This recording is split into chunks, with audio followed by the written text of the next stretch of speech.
Welcome to another Out of Spec Bits video.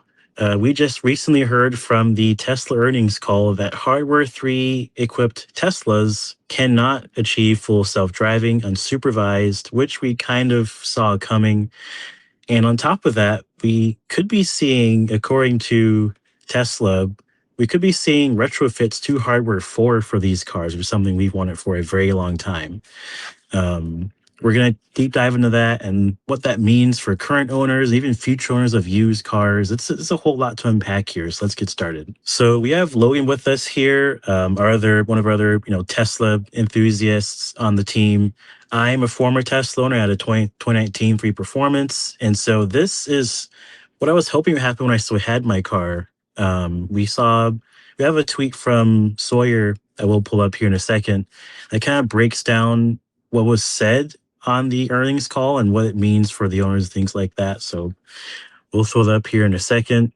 Basically, if you have a Hardware 3 vehicle and you have a full self-driving purchased, so either if you got it yourself or you bought a used car that had it equipped already, pre-purchased, in my instance, that's what my car had, it will then qualify for this retrofit, or you can also get discounted. The wording's a bit interesting. He said a discounted trade-in for cars that have Hardware 4, AI4, Hardware 4.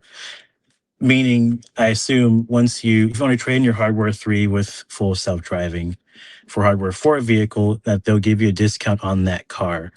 We don't know the amount of it. I don't know if it'll, account for the cost you paid for FSD, because it's changed so many times the last few years. So that's going to be interesting to figure out.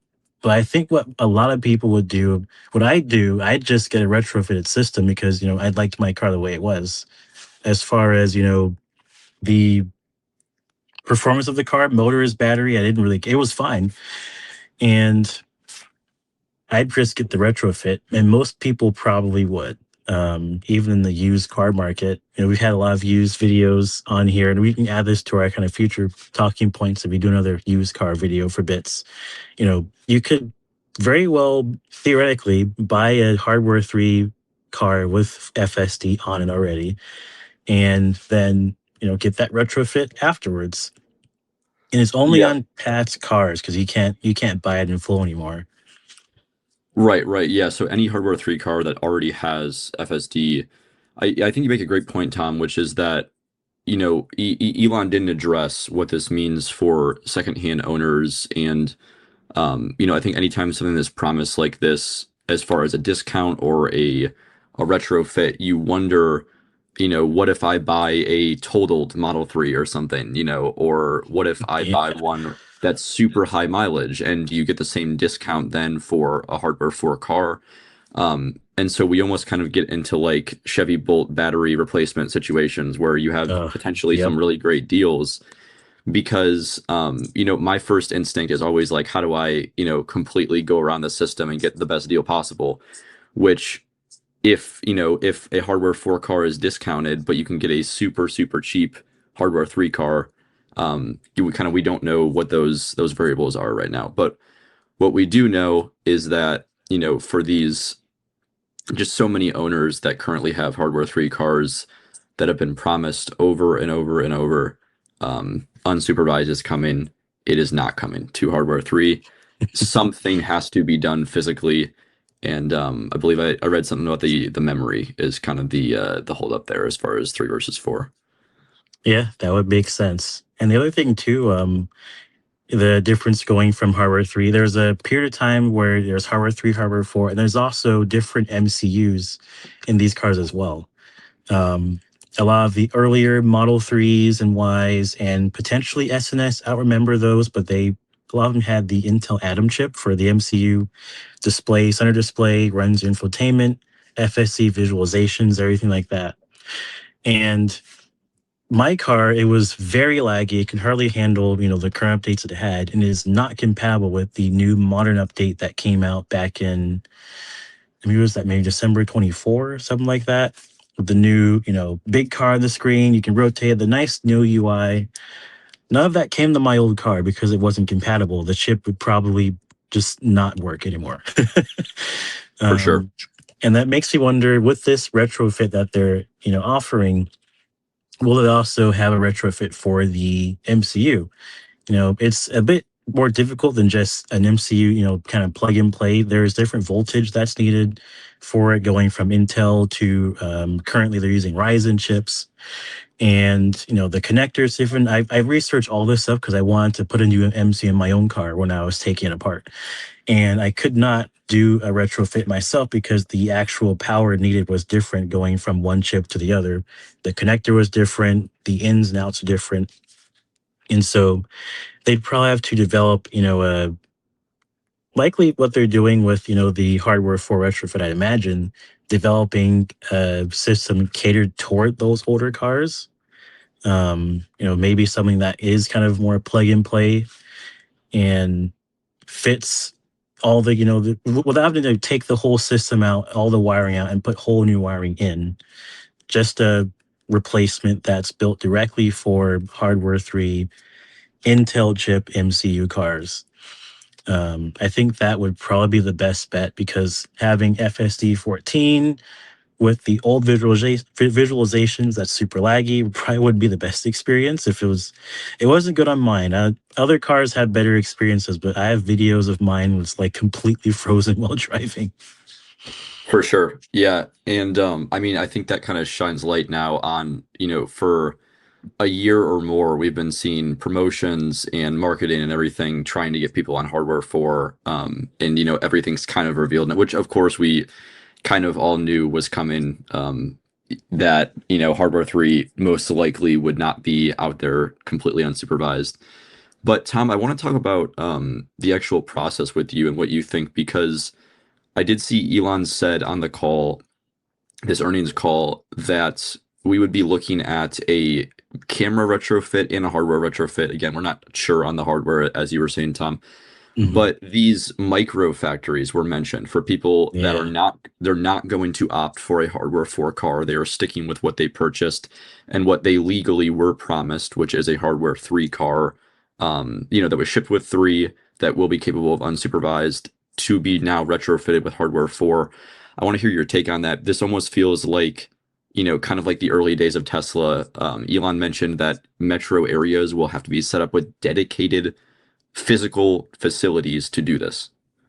Yeah, that's going to be interesting. I remember, here in Orlando, we got one of the first, used car kind of refurbishing centers for Tesla here, where they got shipments from all over coming here, and they're more or less refurbishing them, at least a little bit, and kind of prepping them for sale. And it's within like a dealership location. With this, kind of microfactory system, I wonder how that'll work. Like, you bring your car in and you give it to them. How long will it take? Can you sit there and wait? Is the multi-day process? Is it like a production line where cars are lined up? It's really interesting how this could work and how much they have to tear down the vehicle to get to those components. If it's just camera changes, then it's a bit easier. If you're changing wiring, that's a whole other thing. Um, and the FSD computer, all those different things are not too hard to get to, but the little changes can make it take much longer. So like this kind of production line, model that he's talking about is pretty. I'm interested to see how that works for sure. Yeah, 100%. I have my doubts about this. I saw that he specifically mentioned that it would be, I think he used the word inefficient to do it at service centers or slow or Yep. something of that sort. And so that to me, exactly like you were saying, Tom, kind of points to like, this is not a small job. This is not something that you can kind of like order the parts on and do in your garage in 2 hours type thing. Yep. This sounds like something that they have to put quite a bit of effort into designing on the back end, and then also, doing the physical labor. And yeah, he did mention the word production line specifically, Yeah. which then personally, as a Tesla, I have a hardware 4 car, so this is not something that I would have to worry about. But if I had a hardware 3 car, I'd be exactly worried about what you were saying, Tom, which is like, do I get a loaner car? How long does this take? Who's Yep. working on my car? Who's doing this like extremely advanced work on my car?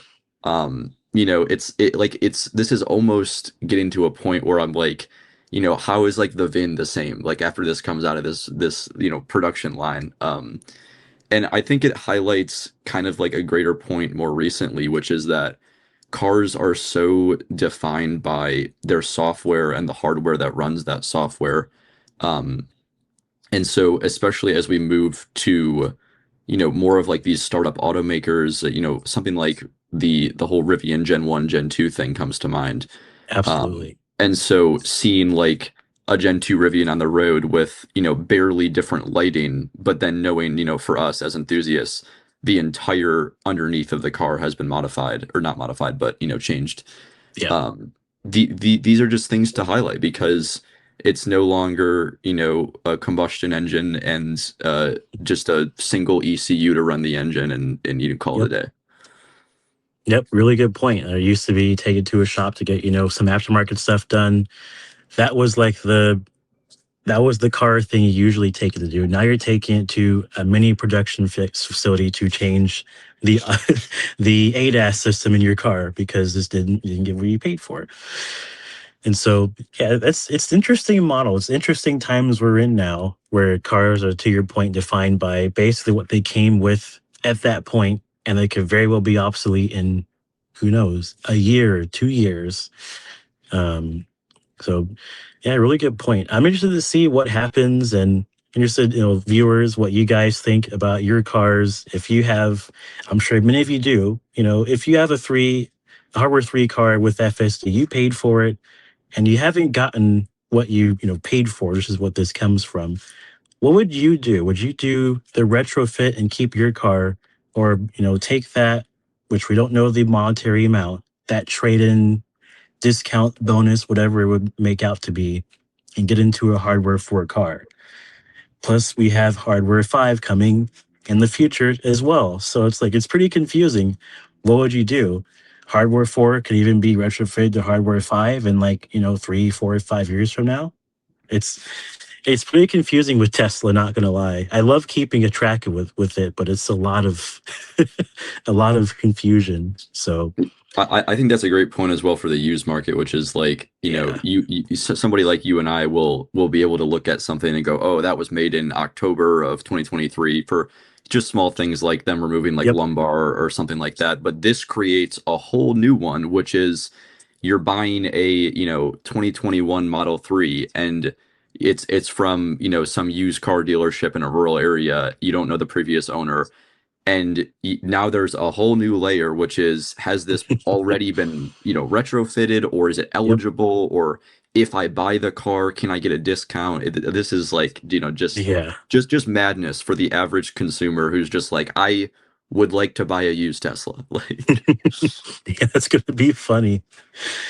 Well, hope you guys enjoy this one. Let me know what you guys think about this whole situation, and we'll of course cover more as we hear more about it. But it'll be fun. Now I kind of wish I had my old Model 3 still, so I could see how this would work.